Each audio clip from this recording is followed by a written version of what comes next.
Greetings, everyone. This is Rock and Roll Spot Convention with the Willie Comic Rock. We've made it about most way around. Now let's keep things going. Kicking things off, we've got Capwolf and the Howling Commandos, number 3. Where we left off in this alternate universe tale,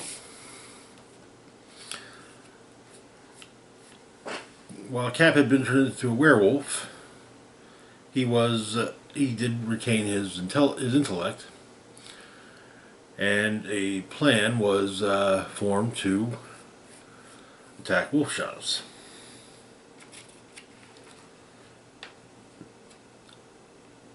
And so, the issue opens with a flashback to Russia, 1832. Russian army dealing with werewolves. They're attacked, however, by Roz, revealing herself to be a werewolf, though she was injured in the fight. In the present, 1944, she's informed of Cap's arrival, and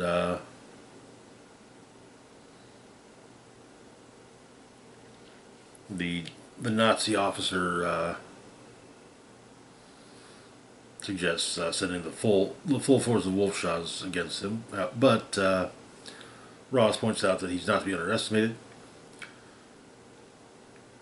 suggesting they find out what Cap is truly capable of before risking their entire werewolf army, her army. Though Fritz reminds her that the werewolf army is only hers after the war is won for the fatherland.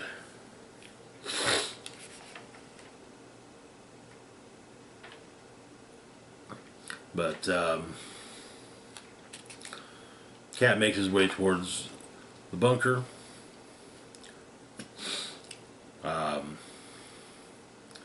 Lets off a howl as a signal. Howling Commandos attack. Though Dugan tells the intelligence asset Frankie that anything feels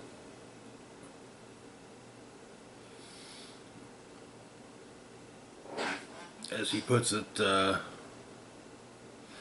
any part of the plan is off, if she's lied or conveniently misremembered even one small detail about the base, he will personally and happily take care of her himself. But they kick in a door and find themselves face to face with a large portion of the Nazis' werewolf army. While Cap deals with the sentries outside, Roz approaches him.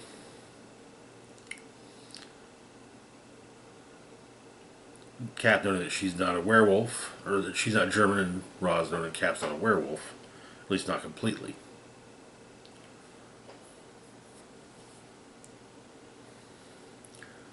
She finds it incredible someone whose only physical form is affected by the change and not their mental state.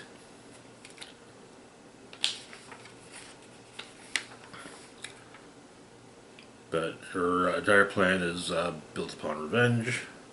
But yeah, she wants Cap to side with her. You know, kind of said, hey, yeah, no one's gonna. All that adoration and respect that you've got as Captain America, that's gone now, being a werewolf. But, yeah, he ain't falling for it. The wolves are summoned towards him, and he deals with them while Frankie and Dugan argue, and, well, leading to Frankie tossing a grenade at the soldiers. Roz retreats to see what's what. However, Cap makes clear that he's he's not even close to falling, she instead takes it on her werewolf form and goes to Cap. Meanwhile, back in Allied territory, Nick Fury is not happy. Has apparently been assigned a new unit, but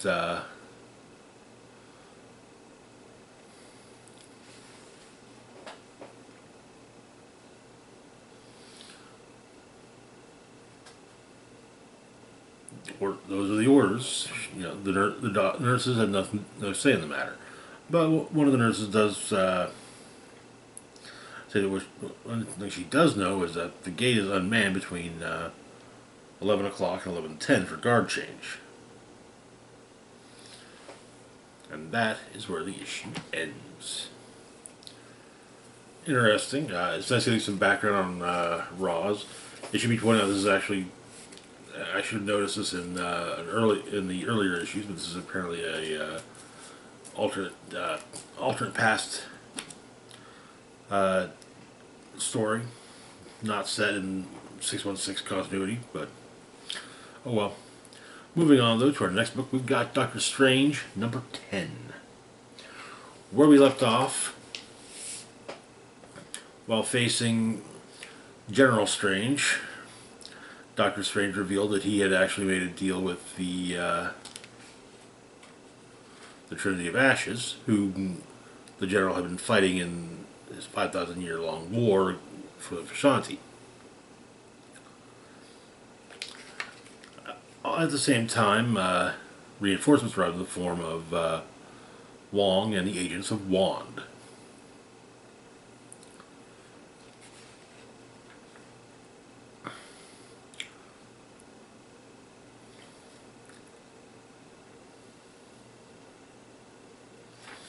But apparently Doctor Strange has points out that, you know, the General never tires of telling the Doctor he grew so very good at the business of killing after all those years of war, which led Doctor Strange to think about what the General lost: empathy, compassion, humanity, all the things that made him a doctor.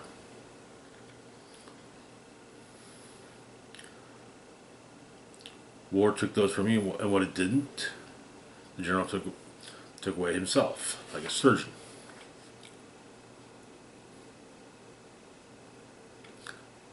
And we get some the background on the freaky Dr. Z is reiterated. He was known over the years as an infamous alchemical terrorist. He began the treatment of PTSD in Falkland War veterans with psychedelics. And his treatments were used on the General,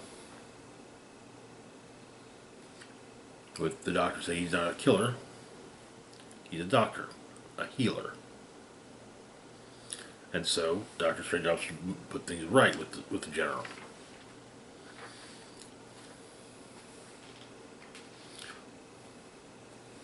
Clea suggests killing him, but Doctor Strange opts no, and basically the General's conscience is returned to him.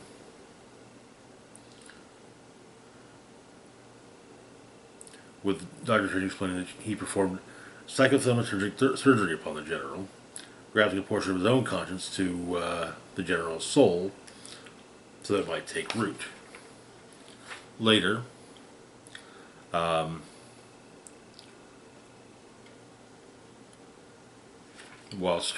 the General is basically recovering from everything, him and Doctor Strange talk with the General, stating that with the Doctor saying he's going to heal the General, not going to give up on him.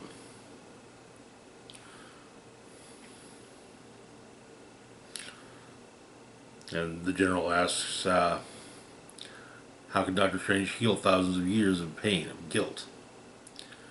And Doctor Strange says the same way you heal anything. Start with one day, and then another. And you continue for as long as it takes.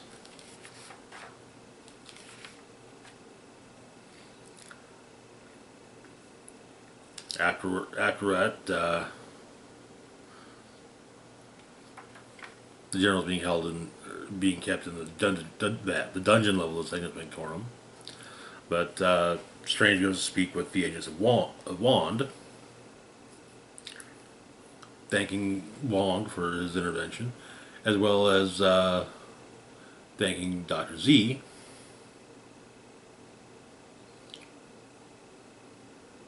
stating that it was Strange's honor to see the fruits of Z's techniques, with Z saying that the honor was all his.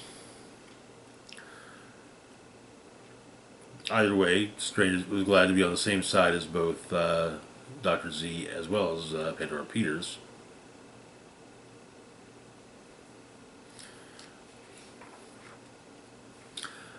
And Clea, for the moment, is raising her half-sister. After all, it's likely best that the child not be exposed so early to warlords. In fact, Clea's even named her sister Donna after Strange's late sister.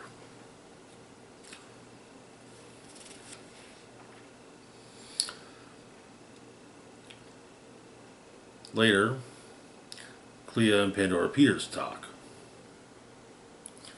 namely about the murder of Agamon, with Pandora stating that the reason she looked to Clea was she had an agent at Agamon's palace and knows that Clea was there. But it's explained that she didn't kill Agamon, but she would have. She went there with murder in her heart, had prepared her spells, and had she not come too late, she would have. Pandora asks why Clea didn't really tell her that, and Clea says that she's Warlord born and owes Pandora nothing. She cared only about Stephen Strange, who is so compassionate that he is attempting to rehabilitate an insane cosmic war criminal. There are parts of her that Strange cannot know, aspects he could never understand.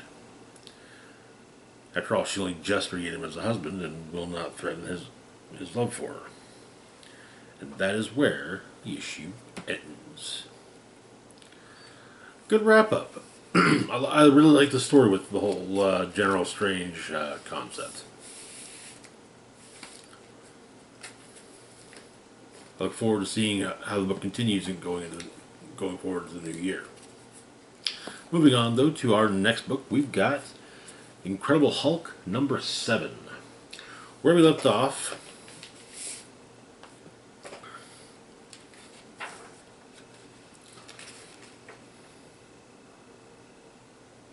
Hulk and Charlie had stopped at a migrant camp for the night.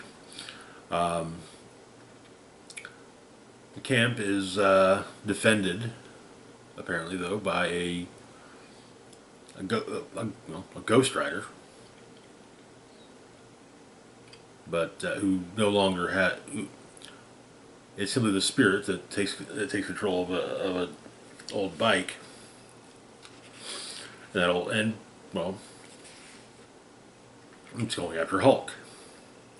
However, it's been summoned not because of Hulk's presence, but because the creatures that have been attacking them have shown up, and they begin their attack.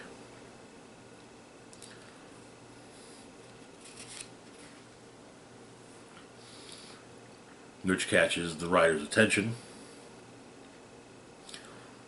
And then Hulk finishes the creature off.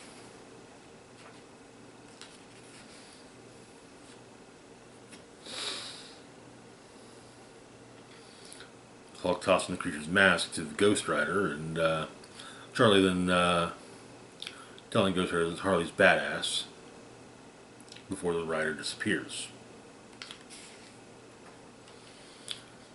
30 miles west the following night, a veterans group is meeting. One of their one member of their group had a stroke recently, and while they're saying their words,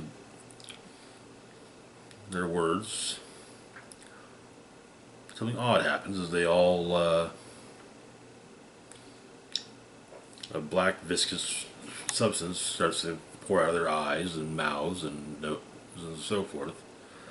So it forms into a fidget puddle, bestowing them with gifts to water the garden with blood.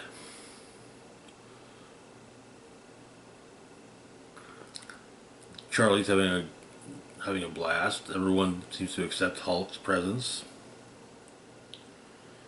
suggesting that if Hulk likes, he can stay and work with them.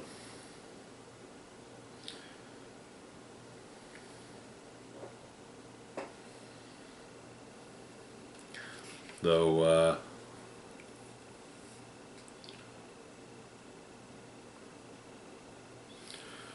Charlie makes Hulk disagrees about them staying, but leading to Charlie doing a joking imitation of Hulk, which even gets a chuckle from Hulk. Though Hulk has a brief flash of smashing Charlie,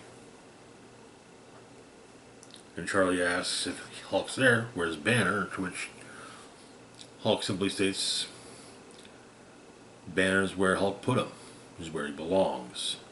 Apparently in the skeletal cage of a some giant seafaring creature.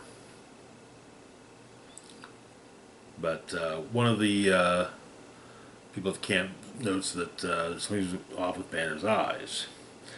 And he hears a voice saying, "Ravaging brute, you have no place in my garden." But he suggests everyone runs, and Hulk tries to move away. However, it appears the War Devil has returned. And that is where the issue ends. I'm digging this run. The last two Hulk runs have honestly been quite good. And this is coming from somebody who's generally not a Hulk fan. So, like I said, I wouldn't say I'm entirely a convert, but we're getting there. Moving on, though, to our last book for the moment, we've got Gods, number 3.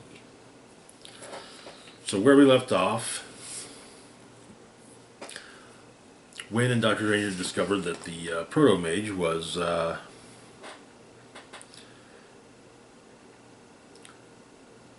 Proto-Mage Cubist core seemed to be related to the Betweener. Meanwhile, Wynn's estranged wife, Aiko, had approached a young girl named Mia de Maria, a college student who apparently has an untapped gift for magic, taking her to the Library of Worlds, convincing her to embark on an exploration of her magical abilities, while Aiko studied her progress.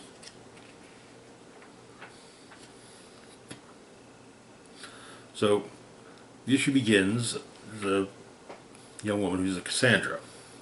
She's seen how the world ends. She is apparently the last Cassandra. The Library of Worlds,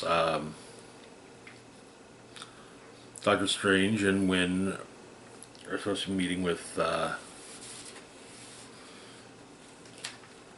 Aiko and Samar Circle.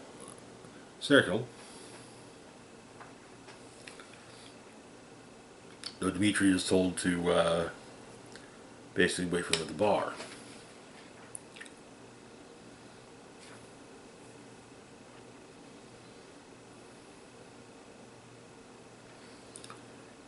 At the bar is where Mia's at.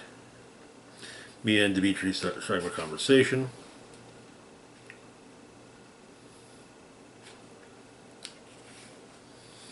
while Cassandra frets about the fact that, well, she's tried telling people about what she's seen, and just as every Cassandra has, no one believes her.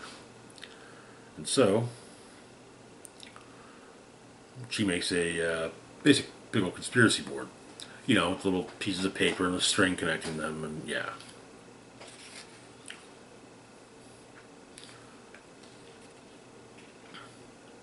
At the bar, as Mia and Dimitri enjoy their drinks, Dr. Strange, Wynn, Aiko, and Dr. Circle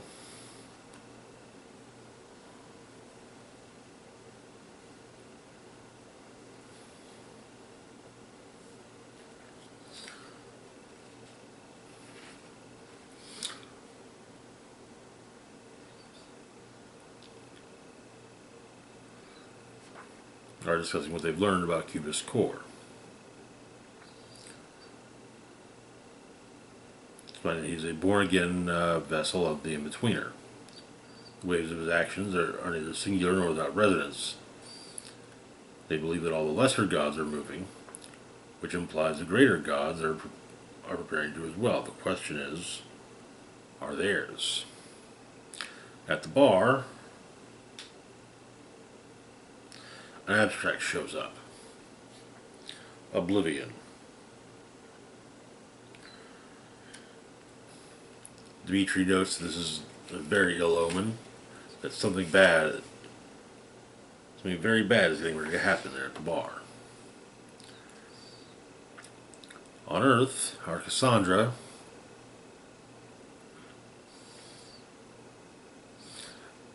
sees the events that she knows are to happen begin.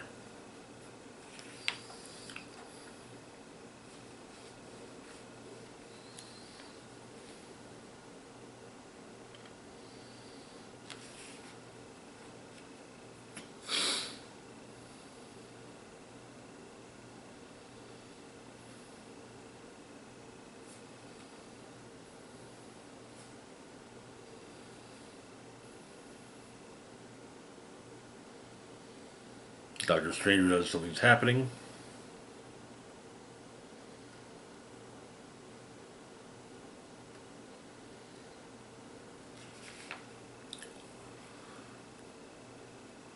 An AIM agent appears in Cassandra's house and is shot by her at the same time that Wynn and Strange arrive.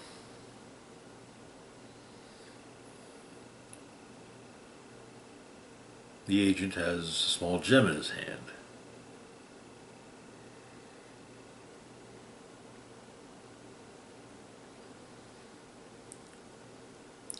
Strange is going for it, and, well,